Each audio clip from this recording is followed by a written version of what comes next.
మరో breaking news చూస్తున్నాం. Sunkishala project side wall కూలిపోయిన అంశంపై కాంగ్రెస్ బీఆర్ఎస్ మధ్య మాటల యుద్ధం సాగుతుంది.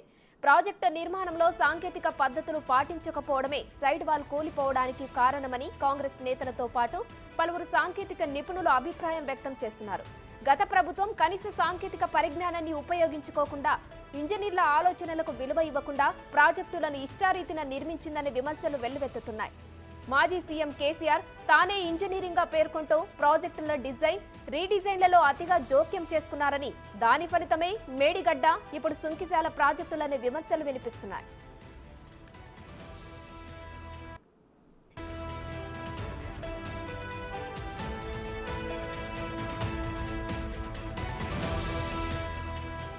మరోవైపు సుంకిశాల ప్రాజెక్టు ఘటనపై బీఆర్ఎస్ వర్కింగ్ ప్రెసిడెంట్ కేటీఆర్ స్పందించారు. సుంకిశాల ఘటనపై రాష్ట్ర ప్రభుత్వం అసత్య ప్రచారం చేస్తుందన్నారు కేటీఆర్. హైదరాబాద్ కు 50 ఏళ్లు తాగునీటి అవసరాలకు సరిపడేలా తమ ప్రభుత్వం ప్రణాళికలు రచించిందన్నారు. దాని ఫలితమే సుంకిశాల అన్నారు. కాంగ్రెస్ అధికారంలోకి వచ్చిన తర్వాత ఈ ప్రాజెక్టును నిర్లక్ష్యం చేసిందని ఫైర్ అయ్యారు. సుంకిశాల ప్రాజెక్టు డ్యామేజ్ పై అసెంబ్లీలో ప్రకటన ఎందుకు చేయలేదని ప్రశ్నించారు కేటీఆర్. రాష్ట్ర ప్రభుత్వం నిర్వాహకం, పర్యవేక్షణ లోపం వల్ల హైదరాబాద్ ప్రజలకు తీరని నష్టం వాటిల్లిందని కేటీఆర్ వాపోయారు.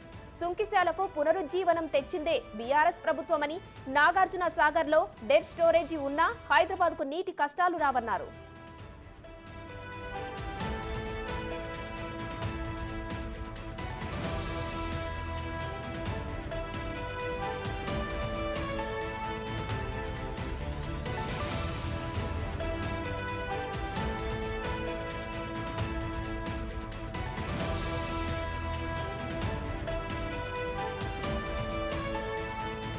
ఇక ఈ నేపథ్యంలో ఇరువురు మధ్య జరిగిన డైలాగ్ వార్ చూద్దాం.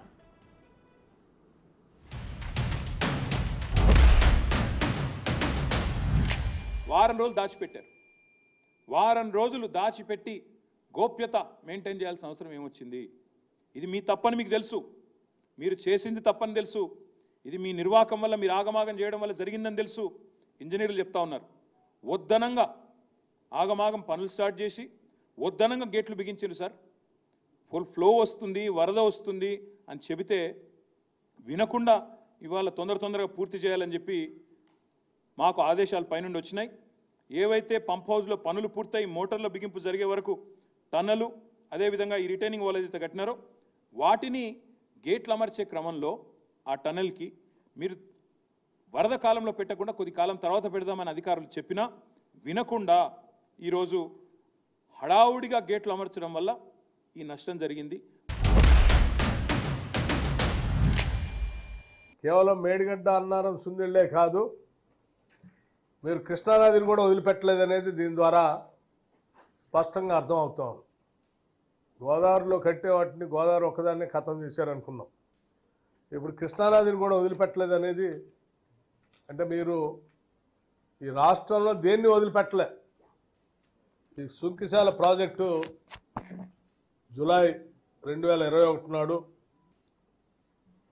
ఆనాటి బీఆర్ఎస్ ప్రభుత్వం అలియాస్ మీ హయాంలో 11/6/2021 నాడు అగ్రిమెంట్ చేసి రిజర్వాయర్ సైడ్ వాల్ని జూలై 2023 టన్నెల్ సైడ్ వరకు పూర్తి చేశారు.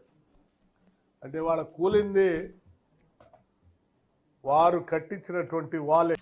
అంటే మీ డిజైన్లు ఎంత లోపభూయిష్టంగా ఉన్నాయో దీని ద్వారా చాలా స్పష్టంగా అర్థమవుతుంది.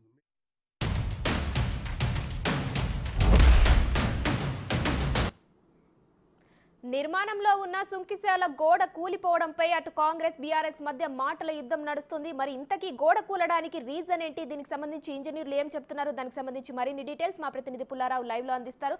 పుల్లారావు, ఇటు కాంగ్రెస్ బీఆర్ఎస్ మధ్య గోడ కూలిపోవడంపై విమర్శలు, అలాగే ఇద్దరి మధ్య మాటల యుద్ధం కొనసాగుతుంది. మరి ఇంజనీర్లు ఏం చెప్తున్నారు? ఆ గోడ కూలిపోవడానికి రీజన్ ఏంటి?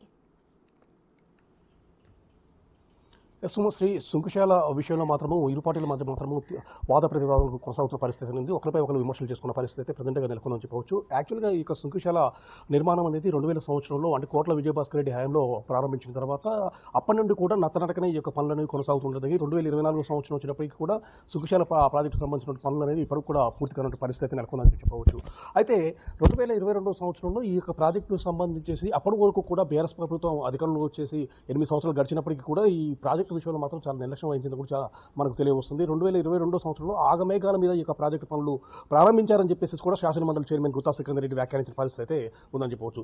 అయితే ఈ యొక్క ప్రాజెక్టు సంబంధించి అంటే సుంకుశాల పథకం వల్ల అంటే నాగార్జున సాగర్ అనేది డెడ్ స్టోరేజ్కి పూర్తి స్థాయిలో దిగుకు వెళ్ళినప్పటికీ కూడా అంటే 453 అడుగులు చేరుకున్నప్పటికీ కూడా హైదరాబాద్ మహానగరానికి నీరు అందించవచ్చు అనే ఉద్దేశంతో 2000 సంవత్సరంలోనే ఈ యొక్క ప్రాజెక్టు రూపకల్పన జరిగింది. కాకపోతే ఇప్పుడు బీఆర్ఎస్ ప్రభుత్వం ఇప్పుడు చెప్తున్న విషయాల ప్రకారం ఈ సుంకుశాల ప్రాజెక్టును మేమే నిర్మిస్తున్నాము, దీనివల్ల 50 సంవత్సరాల వరకు కూడా ఎలాంటి నీటి కష్టాలు జంటనగర వాసులకు ఉండవని చెప్పేసి వారు చెప్తున్న పరిస్థితి ఉంది. కాకపోతే ప్రజెంట్గా సుంకుశాలకు సంబంధించి ఆ యొక్క రిటర్నింగ్ వాల్ అనేది ఒక్కసారిగా కూలిపోవడం మాత్రము అందరినీ కూడా ఆశ్చర్యానికి గురిచేసిందని చెప్పవచ్చు. ఆగస్టు 2వ తారీఖు ఈ యొక్క రిటర్నింగ్ వాల్ కూలిపోయినప్పటికీ కూడా ఎందుకు ప్రభుత్వం అనేది ఇంతవరకు దాన్ని బయట పెట్టలేదు, 6 రోజుల తర్వాత ఈ యొక్క విషయాన్ని గోప్యంగా ఉంచేసి 6 రోజుల తర్వాత ప్రకటించాల్సిన అవసరం ఎందుకు వచ్చిందని చెప్పేసి బీఆర్ఎస్ నాయకులు మాత్రం విమర్శలు చేస్తున్న పరిస్థితి అయితే ఉంది. పూర్తిగా ప్రభుత్వ నిర్లక్ష్యమే, ప్రభుత్వ నిర్లక్ష్యం వల్ల ఈ విధంగా జరిగింది. ఎందుకంటే ప్రభుత్వానికి తెలిసి కూడా బయటకు చెప్పలేదు. ఎందుకంటే వారి యొక్క తప్పిదం ఎక్కడ బయటపడుతుందో అని చెప్పేసి బీఆర్ఎస్ వర్కింగ్ ప్రెసిడెంట్ కేటీఆర్ వ్యాఖ్యానించిన పరిస్థితి ఉంది. దీనికి సంబంధించి కాంగ్రెస్ నాయకులు మాట్లాడుతూ దీనికి సంబంధించి ఇటీవల కాలంలో పనులు మొత్తం 2022 సంవత్సరంలో మీరు మొదలుపెట్టడం జరిగింది. అదేవిధంగా దీనికి సంబంధించినటువంటి ఇంజనీర్లు కానీ అదేవిధంగా దాని యొక్క డిజైన్ కానీ మొత్తం కూడా మీ ప్రభుత్వ హయాంలో జరిగింది తప్ప మాకు దీనికి సంబంధం లేనటువంటి విషయము. సో ఈ విధంగా జరగడం మాత్రం అందరికీ కూడా బాధ కలిగించే విషయము. ఎందుకంటే ఈ విధంగా ప్రాజెక్టులోకి ఒక్కసారిగా రిటర్నింగ్ వాల్ అనేది కూలిపోయి ఆ సొరంగంలోకి వాటర్ చేరడం అనేది దురదృష్టకరము. దీనికి సంబంధించి బాధ్యులు ఎవరు అనే విషయంపై మేము పూర్తి స్థాయిలో దర్యాప్తు జరిపిస్తామని చెప్పేసి కూడా రాష్ట్ర ప్రభుత్వం ప్రకటించింది. దానిలో భాగంగానే నిన్న మంత్రులు తుమ్మల నాగేశ్వరరావు అదేవిధంగా ఉత్తమ్ కుమార్ రెడ్డి శాసనమండలి చైర్మన్ గుత్తా సుఖేందర్ రెడ్డి వీరు అందరూ కూడా సుంకుశాల ప్రాజెక్టుకు వచ్చేసిన వాస్తవ విషయాలు తెలుసుకుందామని చెప్పి కూడా రావడం జరిగింది. వచ్చిన తర్వాత ఆ ప్రాజెక్టు ఇంజనీర్లను అదేవిధంగా ఆ కాంట్రాక్టర్లను కూడా దీనికి సంబంధించిన విషయాలు కూడా తెలుసుకున్నారు. ఎందువల్ల ఈ విధంగా జరిగింది అనే విషయాలపై పూర్తి స్థాయిలో మాకు నివేదిక కావాలి, ఈ విధంగా జరగడం ప్రమాదానికి కారణం ఏంటి పూర్తి స్థాయిలో చెప్పాలని చెప్పేసి కూడా వాళ్ళు చెప్పండి. పుల్లారావు, అలాగే గత ప్రభుత్వం ఏదైతే మేఘా సంస్థకు ఈ కాంట్రాక్టును అప్పగించిందో అదే మేఘా సంస్థను ఇప్పుడు బ్లాక్ లిస్ట్ లో పెట్టమని కూడా కేటీఆర్ ట్వీట్ చేశారు. దీనిపై కాంగ్రెస్ నేతలు కూడా విమర్శిస్తున్నారు, మనం చూసాం ఆల్రెడీ. దీనికి సంబంధించిన డీటెయిల్స్ ఏంటి పుల్లారావు? శ్రీ మెగా కంపెనీకి సంబంధించి మొదటి నుండి కూడా బీఆర్ఎస్ ప్రభుత్వం అధికారంలోకి వచ్చిన తర్వాత మెగా కంపెనీతో టైఅప్ అయిందని చెప్పవచ్చు. మెగా కంపెనీకి అనేక ప్రాజెక్టులు కూడా అప్పగించిన పరిస్థితి ఉంది.